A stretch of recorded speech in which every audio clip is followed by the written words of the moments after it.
this edition of Sightings. It's called Blood Alley, a perilous highway that may lead to a deadly crack in time. I just really thought that death was around the next corner. Then, have extraterrestrial visitors returned to the site of a UFO crash? There appears to be some type of intelligence behind the phenomena. Plus, our minds have the power to work miracles. I wanted enough of a face to be able to blend into a crowd. Later, a psychic's vision provides clues to a brutal crime in North Carolina. I would suspect this is someone capable of becoming a serial killer. Finally, an update. The bizarre mutilations continue in New Mexico. Maybe they'll start on humans next, I hope. Huh?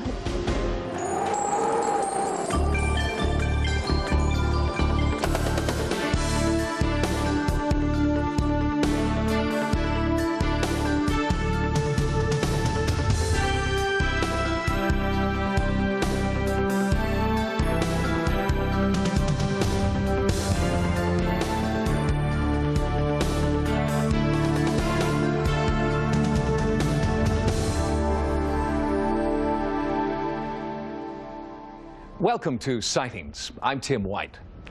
Many paranormal researchers believe that our thoughts and emotions don't dissipate. Instead, they linger and can take on a life of their own. In places of great upheaval or tragedy, this concentration of emotional energy can become so strong it actually warps time and space, providing a window into another dimension. It's a theory that may explain the eerie events along a lonely stretch of road in Northern California. It was like all of a sudden, time became like a glass cage of horror. It was like I couldn't push out of it. There was something bad or evil that had taken possession of not just me and not just my car, but everybody else, the truck drivers, the car drivers, everybody was being like possessed by something that was driving them to destruction. I was so scared I just wanted to get out of there, and I was actually driving uncontrolled. Like the car was kind of swerving and different things, and I just kept trying to get as fast as I could to get out of there. Pacheco Pass Highway, 42 miles of twisting mountain road that traverses the line between Central and Northern California. Since the 1970s, there have been 169 fatalities here. It was a nightmare. It had the nickname of Blood Alley. Due to the heavy volume of traffic, twisting mountainous road, you had a potential there for a lot of traffic accidents, and we in fact did have a lot of traffic accidents on Pacheco Pass Highway. But many people who have driven through Pacheco Pass say it's more than the switchbacks and narrow lanes that make this highway so dangerous. I was coming back from a trip. Coming around one of the curves, all of a sudden I was hit by such an overpowering panic. I began to feel that I was being invaded. I saw a little girl with her hands pressed up to her eyes, screaming, "Help me, help me." I saw men hanging up on a hill, like somebody put them up on a gallows. It was like a montage of horror. Sylvia Brown is not the only motorist who has been haunted by bizarre apparitions in Pacheco Pass. I was driving through Pacheco Pass that night, and I started hearing voices come from the back seat, kind of low. And then it started growing, and at first I thought I was just tired, so I kind of slapped myself and I rolled down the window trying to get some cold air, but then the voices kept getting stronger and stronger. And I was just terrified. I kept trying to drive faster and faster, and I started hearing sounds of horses, like on the sides of the car. There was 3 men outside and 2 women inside, and the noise kept going, and it kept getting louder and louder. You could hear like the wagon that they were in kept creaking and crashing, and it would like slam down, and things were clanking and chains against the side, and the women would scream each time it came down, and it lasted maybe like 10 minutes total. Are these echoes of the area's violent past come back to haunt modern-day visitors? In 1797, the indigenous tribes here were taken by force and enslaved at San Juan Bautista Mission. They rebelled and massacred many settlers. In retaliation, the tribes were almost completely wiped out. Later, Pacheco Pass became the hideout for Joaquin Murrieta and Tiburcio Vasquez, notorious desperados of the late 19th century. Through the years, the pass has witnessed many violent deaths. It's been suggested that people traveling through the area today may be picking up visual and oral messages that have somehow been locked in time and space. Paranormal researchers Sylvia Brown and Larry Beck think there is a time warp, a rip in the fabric of time in Pacheco Pass. Pacheco Pass seems to have some kind of, if you will, a tornado of emotion. And it hovers and wiggles slightly, but it moves in and around the Pacheco Pass area. And it's like traumatic events all concentrated into a ball or a whirling mass or a vortex of some kind. It's almost like there was layers of time upon time. There was fighting, there was Indians, there was covered wagons. Everything that I experienced was like bloodshed, futility, despair. But tragically in our world, we find so many of these warps where traumas have occurred, where pain has occurred, and they build upon one another until they leave the normal timeline and form a little cutout bubble. And if you're sensitive, you could hit it and experience those things concurrently. Sylvia Brown has investigated hundreds of hauntings throughout the United States, but she believes that the activity in Pacheco Pass is unique in its intensity and deserves further investigation. It's not necessarily a haunting, but it's where a lot of activity, usually of a negative nature, has gone on. And what it's done is it's imprinted itself right in the atmosphere in a certain place. Physicists concede that we know very little about the cosmic relationship between time and space. But for the California Highway Patrol, the problems in the pass are completely down to earth. Of all the accidents I've worked on Pacheco Pass, I can never attribute any of them to any type of psychic phenomenon. The Highway Patrol has found a reason for every accident we've ever worked out there, and it's always been that way. But no one can ever know what, if anything, those motorists saw in the moments before their fatal accidents. I don't know that I can put my finger on it because I'd never delved into the psychic all that much and hadn't thought that much about ghosts and things like that. But I did have the feeling that death was around the next corner. Does imagination run wild along these dangerous curves? Or is there a mysterious energy from the past imprinting on the present? Research into time warps, or time implants as they are now being called, is in its infancy. So far, the human mind is the only instrument that seems to be capable of measuring this bizarre phenomenon. Caltrans, the California Department of Transportation, admits that they have considered rerouting Highway 152 away from the so-called Blood Alley, but those plans are still on the drawing board. In the meantime, area residents have launched a private campaign to get the job done. The estimated price tag is $150 million. Coming up next, a woman uses the power of her mind to come back from a disfiguring accident. I wanted enough of a face to be able to blend in and not scare people. Psychosomatic illness is a medical fact. Mainstream medicine accepts without question that some people can make themselves sick through the power of the mind. So could the reverse be true? Are we capable of psychosomatic wellness? Can the same mind that creates illness also be used to heal?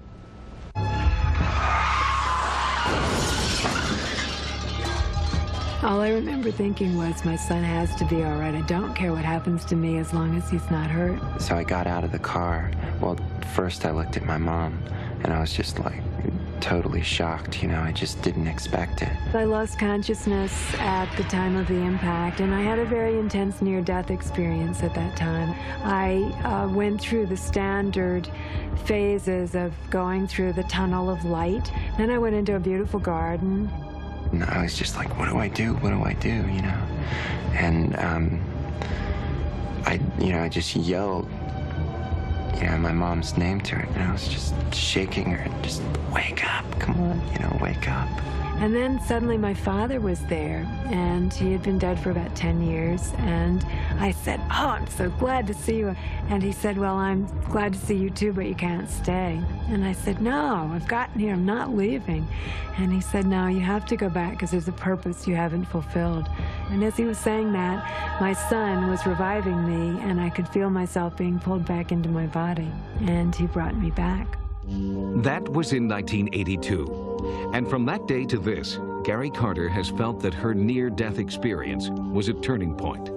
She was being allowed to come back for a reason that she could barely know as she clung to life. I kept demanding to see my mother, and my father finally said no, that she didn't have a face anymore, and he was not going to let me see her. Well, on a scale of 1 to 10, I would say her injuries were probably 9 to 10 in severity. So certainly very high levels of injury. My eyes were sewn shut because I had a lot of cuts there. I couldn't talk because I had a tracheotomy. I couldn't smell because I didn't have a nose. I couldn't talk because I didn't have a mouth. This patient, like many others who have facial injuries, no matter how well the surgeons repair them, they never regained exactly their original normal appearance. Before that, I had been a model, and people always looked at me with admiration. And after the accident, without a nose and without a mouth and without a face, people looked at me with looks of horror. And I felt very guilty for upsetting them. And I wanted enough of a face to be able to blend into a crowd again and not scare people. Her surgeons warned that the reconstruction process would be long and arduous, requiring at least 10 separate surgeries. After the first operation, the pain was unbearable. It was just horrible to see, you know, my mom just sitting there in agony, just unable to do anything, you know, and just absolutely in pain. Intense pain, like a symphony, I remember. It was always there, always intense. It was just horrible. It was a dreadful, dreadful time. The second surgery was even more excruciating. On the eve of her third surgery, Gary's dread intensified. And I was scared. I was really scared of the pain. And this very pushy friend called me up and said, I've heard about these wonderful pain control tapes you might like to use since you have all these years of surgery ahead of you. The tapes came from the nonprofit Monroe Institute, an education and research facility in Virginia. Here, sound waves are used to affect brain waves, often with amazing results. We teach people how to use the power of their mind, how to use this power to promote healing processes, to promote optimal learning, to gain control of their life and their perceptions as they move through life. The Institute was founded on the principle that focused states of consciousness can be achieved by listening to combinations of sounds that alter brainwave patterns. In this focused state, pain can be eliminated. It's called the hemisync method. We put one sound in one ear and another sound in the other ear, and when these sounds work together inside the brain, they alter your state of consciousness. They actually change the brain waves inside your head. It's not subliminal. The tones are a part either of music or of ocean waves, depending on the different tapes. For Gary, the tapes had an amazing effect. Her pain threshold changed so dramatically, she asked if she could listen to a tape in the operating room. I took the tapes in with me for this surgery to make my nose, and I told Dr. Edgerton, if the tapes worked fine, but if not, I'd like my codeine right away, please. And he smiled and he said he thought it would be an interesting experiment. And all the doctors and nurses were quite interested as well. And some of these operations, of course, can be very painful for a time. But with the aid of the tapes, even going down to the operating room area with the tapes playing, she really seemed to deal with the anxiety issues and the post-operative pain issues very well. And I think a lot of the staff were very impressed by how much these tapes helped her.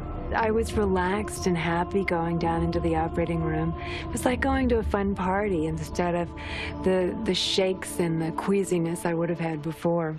In Gary's case, it was very clear she did not request very much anesthetic when she was using the Monroe tapes. The feeling when somebody's cutting on you when you use these tapes, is one of being disassociated. You feel the touching and the pulling or pushing as they're cutting or stitching, but there's no pain associated with it. It's just like a very gentle touch. Where you hypnotize somebody and you tell them you're going to burn them, but you actually reach out and just lightly touch them, the body believes so strongly that it's going to be burned that it will be blistered. Well, you want to use that same kind of mind power to make the body believe so strongly that it's going to get healthy and it's going to have less pain, that it actually kicks in and provides all those things that are necessary for that to happen. I had no pain after that surgery whatsoever. I used the Monroe audio tapes, and there was minimal swelling and bruising, and I went home from the hospital in 2 days instead of 10. The whole theory opens a lot of interesting possibilities. We are just in the very early stages of understanding brain function. Gary continued to use her tapes through 7 more operations. Today, she looks forward to a pain-free life and feels her purpose now is to help others through lectures and her book, Healing Myself. We truly are all one, and we're all here to help each other. And that's what I want this book to do for other people. I've been blessed to have the faith that I have, but I think in a way Mommy's more blessed to have what's happened to her, because it's changed her and it's given her a whole new outlook. And this is only a skin for me now. It used to be an identity, and now my identity's in here. It's not here. I guess what really had an effect on me was seeing my mother utilizing these tapes and utilizing the potential within herself to heal. I thought, wow, if that's possible, it really opens the door for so many more things. The meaning of life to me before the accident was totally based on outer appearances. Now, in my second life, I look at the light bulbs. I don't look at the lampshades as I did in my first life.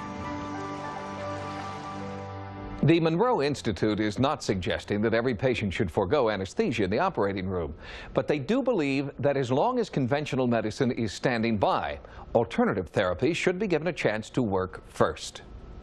When Sightings continues, startling UFO activity captured on home video. There's an excitement that builds, and it's just like incredible. I've never seen anything like this in my life. Jose Escamilla used to be like a lot of other amateur sky watchers. He'd take his video camera outside and hope for the best. But in March of this year, Jose got something, a UFO streaking across the sky. And since then, he has shot more than 500 hours of what he believes is UFO footage. Where does Jose Escamilla live? 12 miles outside of Roswell, New Mexico.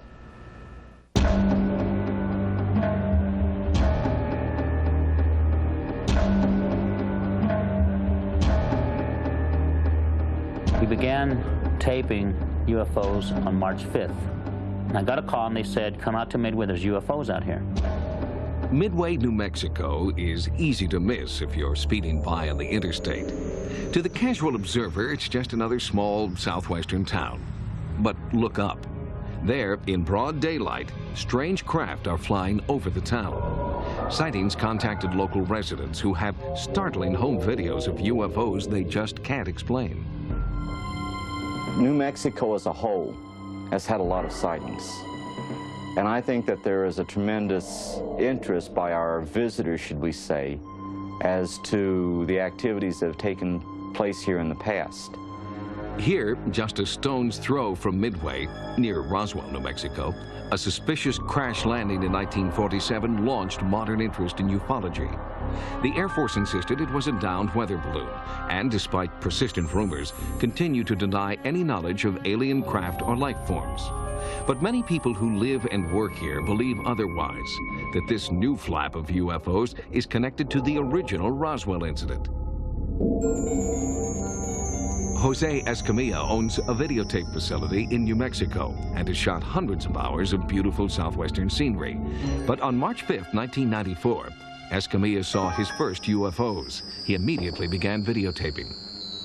We have a piece of film of a jet, I think it was a Citation, that flew right over the property. I guess it must have been about 500 or 600 feet. And we captured an object that comes from upper screen right on TV, and it goes right up behind the jet, and it seems to tag it on the tail or bump it. And you can see the object taken off away from the jet. Because of his video background, some people were suspicious of Escamilla's footage. Local news reporter Lachelle Yates launched an investigation.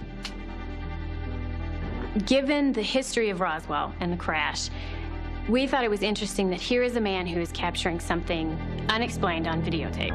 So we went out and videotaped in the same place that he videotapes, and we got identical objects on our video. So we feel that he's not tricking us with, you know, any video scam or anything. What he has captured on tape, we feel is authentic. To date, Jose Escamilla has logged more than 500 hours of UFO videotape. Every time we get a new tape and we find some new kind of object in there, there's an excitement that builds, and it's just like incredible. I've never seen anything like this in my life. From the film footage I have seen, there appears to be some type of intelligence behind the phenomena. They represent a true enigma deserving of scientific scrutiny. The Escamilla video is an excellent cross-section of the kinds of things that I see on videotapes. Jim Delatosa specializes in computer-assisted analysis of film and videotape. Sightings asked him to examine a large sampling from Escamilla's footage. He has found a number of unnatural flight patterns. What we find, you'll see, is that the object comes right in front of this telephone pole and then moves right up here and over top of the wires and out of the frame. Now, in calculating this distance from where it comes in over the trees and by analyzing the edges and going up over the poles, it's about 900 yards. And in that period of time, it's moving well over 3,000 miles an hour. There are at least 4 military bases that are known to use the airspace over this part of New Mexico. And Area 51, the supposedly non-existent Air Force testing facility, would be only 10 minutes away for a stealth fighter. Are unidentified craft like these government-built and run? The Pentagon isn't talking. When it comes to trying to get this information, the Air Force will come back on an initial generic request stating that they have no information. This is a lie. The proximity to military bases in New Mexico and Escamilla making these videotapes is not just a coincidence. It follows a pattern. Skeptics offer this as proof that UFOs are actually military aircraft. But much of Escamilla's footage reveals silhouettes and velocities that are not only unidentified by eyewitnesses, but also unimaginable by current standards of technology. I'd like to find out what they are, period. If they're top secret military aircraft that the military's testing, I want an answer why they're doing such dangerous things out there, like bumping their own jets. That's number one, but if they are not, okay, I'd like to know what they may be.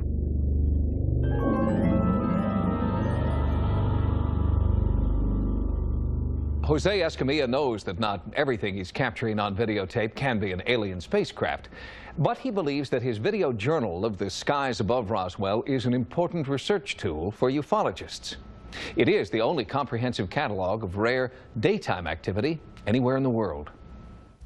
Coming up next, a psychic detective goes in search of a brutal killer. I would suspect this is someone capable of becoming a serial killer. Then, what do these people see and feel that you can't? And a sightings update. The bizarre cattle mutilations continue. The growing number of psychic phone services and storefront card readers is calling into question the integrity of professional psychics.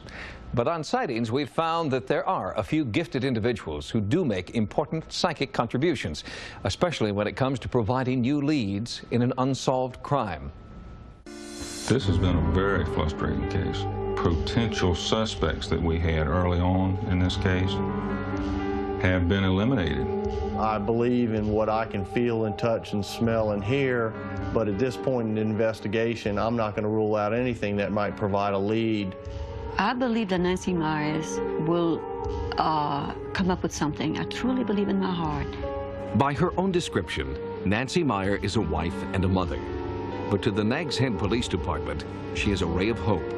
They've never worked with a psychic detective before, but one murder has remained unsolved for more than a year, and the trail is growing cold.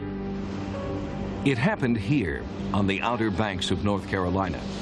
Nags Head is a popular resort area, and in August of 1993, the town was crowded with vacationers, enjoying the last warm weekend of the summer. But there was trouble ahead. A hurricane had made landfall down the coast and was heading north toward Nags Head. That night, everyone was talking about the impending hurricane. But just a few hours later, that would change. They'd all be talking about the young woman from New Jersey they'd met in the bar. The young woman who was now dead, brutally stabbed. My sister Janet was one of the kindest, sweetest people you'd ever want to meet. She had so many friends and was liked by everyone. She was a very, very strong person. Very fragile, very loving, that's for sure. She had such wisdom about her that I loved. That evening after dinner, Janet and two of her friends went to the Portico restaurant and stayed there for several hours. Her two girlfriends left an hour or so earlier. Janet stayed until closing. Janet was staying with her brother at the Hotel Carolinian. She got back around 2:30 in the morning, went up to her room, and told her brother that she was going down to the beach to have a cigarette. Once she left the room, we really don't know what happened.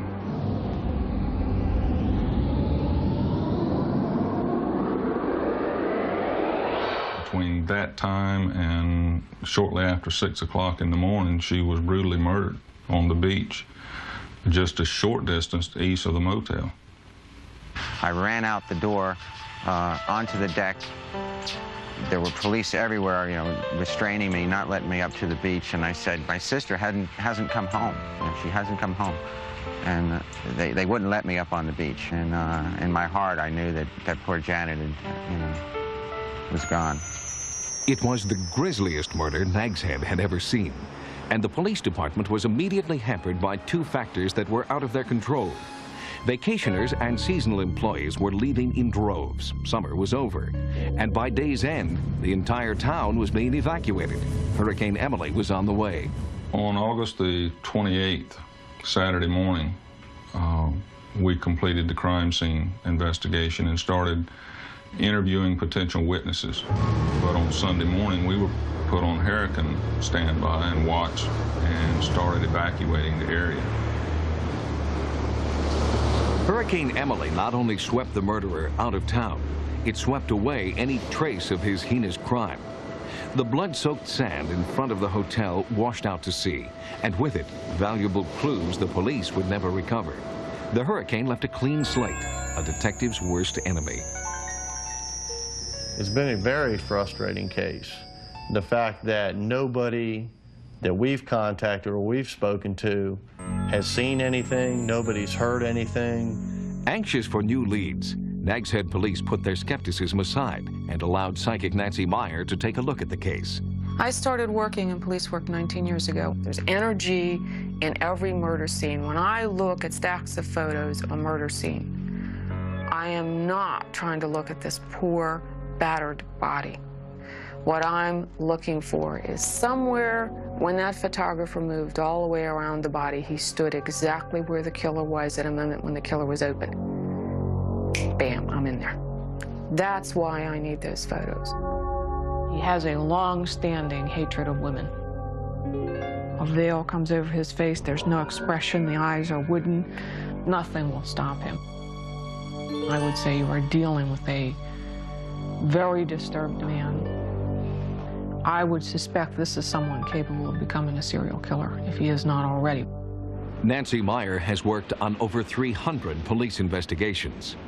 Unlike other psychic detectives, she does not become the victim or the killer. Rather, she draws psychic pictures from crime scene photos. She told Sightings these photos were the most brutal she'd ever seen. Photo after photo after photo. There was a personal connection. She has known him for a while.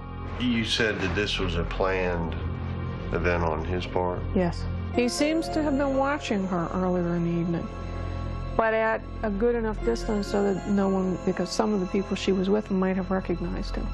So he's watching at a distance. So he had parked his car in the parking lot there at the hotel. He seems to have walked a little bit to get to where she died. Nancy Meyer worked with a police sketch artist to create the portrait of a killer. He has like light brown hair, grayish eyes. They look kind of like a cross between gray, blue, and hazel. In addition to this sketch, Nags Head police detectives believe that Nancy Meyer has provided important new leads. Mrs. Meyer's involvement in this case today is the first opportunity that I've had to work one-on-one with the psychic. And quite frankly, I didn't know what to expect. She was able to tell us a great deal more information than I had ever hoped for. Personally, the person responsible for this crime, I think the state of North Carolina should make good use of its death penalty. She's here with me every day. I see her spirit, I know, and that's not without. I feel her. She's with me, and I know she keeps on telling me, Mom, don't worry. I'm in a better place. And I know she's with the angels. I know that. As in any profession, there are a few unscrupulous psychics out there who prey on emotionally vulnerable victims and their families. If you're thinking about consulting a psychic detective, it's important to choose wisely. Don't pay any money up front, and work hand in hand with local law enforcement.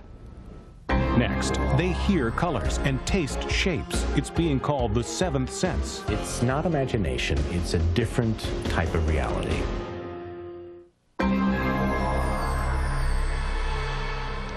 Imagine experiencing your five senses all mixed up. Suddenly you feel colors, you hear shapes. A friend's voice tastes like buttered toast. These are all real-life experiences of a rare group of people called synesthetes. They have a rare brain condition that mixes up all five senses and in some cases, reportedly, heightens a sixth psychic sense. It was a beautiful clear night and I heard a warbler off in a tree and it was sending little blue bubbles off into the air. I was seeing these flashing images and pictures and all of this thing in my mind. If I'm introduced to someone, I can usually recall the name because I get an aura, a color. These people are experiencing the world differently from the other 99.996% of us. They're not hallucinating, imagining, or pretending. They have synesthesia. Synesthesia is an involuntary joining of the senses. Now you know the word anesthesia, okay, which means no sensation. Synesthesia means joined sensation. It's not imagination, it's a different type of reality. When Harry Gilbert hears sounds, he sees colors and shapes. It's called colored hearing and is the most common type of this most uncommon condition. If I heard something like a dog barking, it would depend on the dog. It would depend on the bark because a woof woof sound would be kind of a big smoky gray like pepper, like the pepper that you pour out of a pepper mill. Whereas a yipping dog might have small, isolated little white shapes that come out. Dr. Richard Saitoic is a neurologist and the world's leading authority on synesthesia. Synesthetes' memories are extraordinary. Sometimes they're even photographic. As a group, synesthetes have a higher incidence of unusual experiences, clairvoyance, precognitive dreams, empathic healing, déjà vu. But these are not crazy people running around the street hearing voices. These are very bright people who, for all the world, appear normal, except for this very peculiar and fascinating way of perceiving the world. Synesthete Jane Gossage-Bowerman tries to translate her experience through painting. This is what the classical music she's listening to looks like.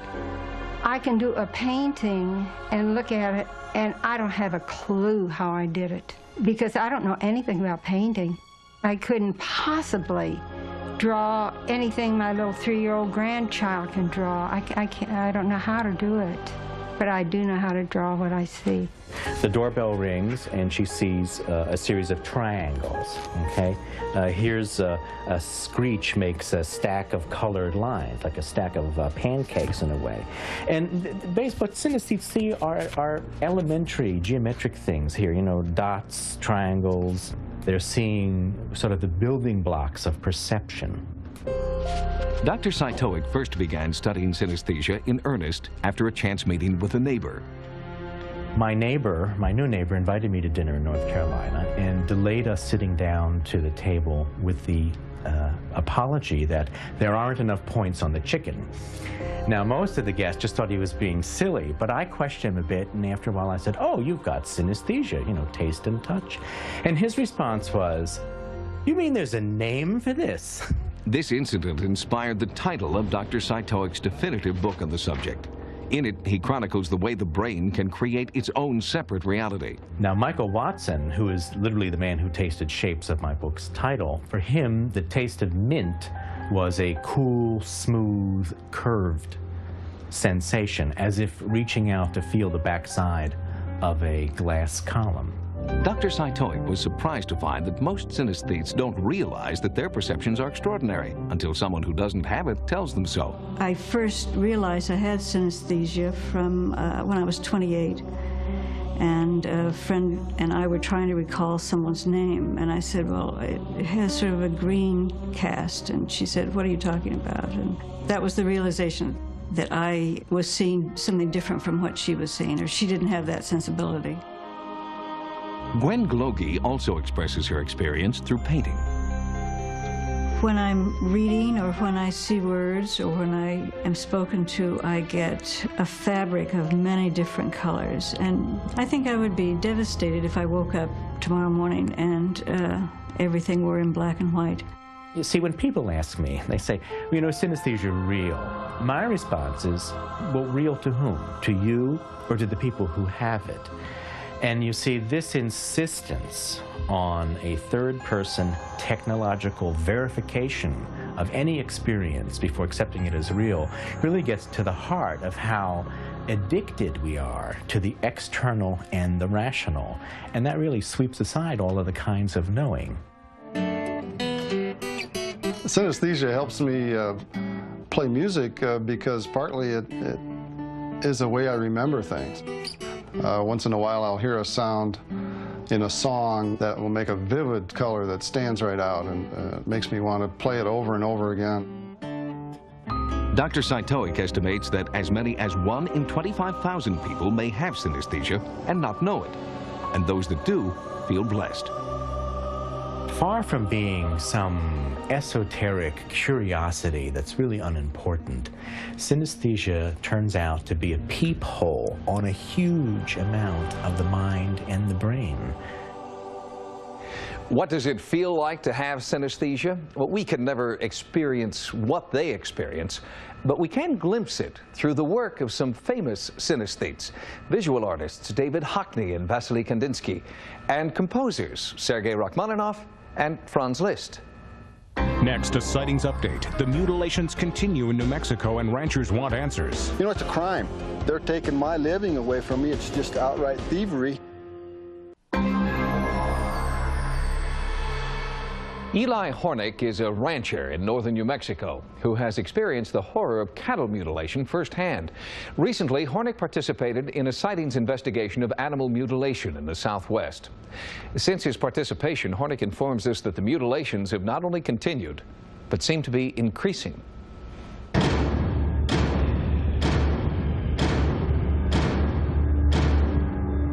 The tongue was missing. The meat, after we'd cut it open, looked like it had been cooked or something. When we found the animal, it couldn't have been there no longer than 12, 13 hours, because I was there at 6:30 in the evening. I was back there at 7 o'clock the next morning. It wasn't maybe 600 yards from the ranch house. And this animal was it had been mutilated. There's no blood, no tracks, no sign of nothing. And this animal was already decomposing. like it had been dead for 4 or 5 days. If it was satanic cults, you'd have blood all over everything. If it was predators, you'd have blood all over. These cuts are very uniform, very smooth. The eye looks like it has just been sucked out. It's a pattern that continues to be all too familiar for many ranchers in the Southwest. And now there's a strange new development. We've had a disturbing new trend where ranchers inadvertently are touching these carcasses, and they're developing what could be, I guess, likened to a chemical-like burn. I stuck my thumb in the animal's mouth. When I stuck that my thumb in there, well, it burned for about 2 weeks. I mean, I would say it would be like a battery acid burn or something, you know, like that. Since our last report, the border area between New Mexico and Colorado has been hit hard. Ranchers there tell Sightings that animals are decomposing at an unnaturally rapid rate, and the body count is up. We're having mutilations that are occurring on almost a weekly basis. They seem to be expanding outwards from this area. About a week and a half after the sighting segment aired, we had 2 cases in Saguache County, Colorado, which is about 80 miles north of here. I think they're coming down out of the air with some kind of air equipment, picking them up, taking them, bringing them back and laying them down. Eli Hornick is fed up with the seeming lack of interest in his and other ranchers' plight. Mutilation reports gather dust on government desks, while animals continue to die. And even as the number of dead cattle rises, official interest in the mystery is declining. Somebody, somewhere in this country knows what's going on. I mean, it just seems like every time we try to do an investigation, try to get something started, it comes to a dead end. We can't get senators, congressmen, you know, it just get a lot of publicity, but it just dies. You know, it doesn't seem like, you know, it's a crime. You know, this is real monetary value. This is my living. You know, it's cost me thousands of dollars already. They're taking my living away from me. It's just outright thievery. Why isn't somebody doing it? Something about it. Our government has the capacity to monitor any square acre of ground in this country if they want to. If they are not part of the problem and they are truly as baffled about this as the ranchers and investigators like myself are, let's catch whoever or whatever is mutilating cattle. Ranchers and private investigators say they smell a rat. They are beginning to believe that there is a government conspiracy of silence at the heart of the mutilation phenomenon. We was cutting hay in one of the meadows, and this helicopter was right there. It looked to me like a big military-type helicopter. No numbers. And that night we had a mutilation. I think people are scared to pay attention. They're scared. This is something of the unknown, and they just don't want to get involved. And it's a very frightening thing, especially when you see these things. You know, my God, they could come after me. Maybe they'll start on humans next. I hope not. Finally, someone in Washington is taking the cattle mutilation problem seriously. This is a letter written by New Mexico Senator Pete Domenici requesting that the Livestock Board provide him with a detailed status report on the progress of their cattle mutilation investigation. For ranchers like Eli Hornick, it's the first sign of official support for a phenomenon that has plagued them since 1967. If you've had a paranormal experience, call the Sightings hotline at 1-900-933-SIGHT. That's 1-900-933-7444. Each call 65 cents a minute. Average call lasts 3 minutes. Sightings is also online. Our email address is sightings@aol.com. Until next time, remember, no mystery is closed to an open mind. For Sightings, I'm Tim White.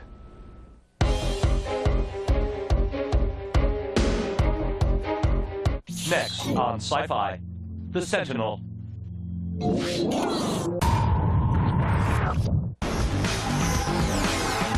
Okay, crawlers, rise and mutate! Many insects have chameleon-like qualities. The first family of arthropods. Meet the Applegates, Saturday at 9 p.m. on Sci-Fi.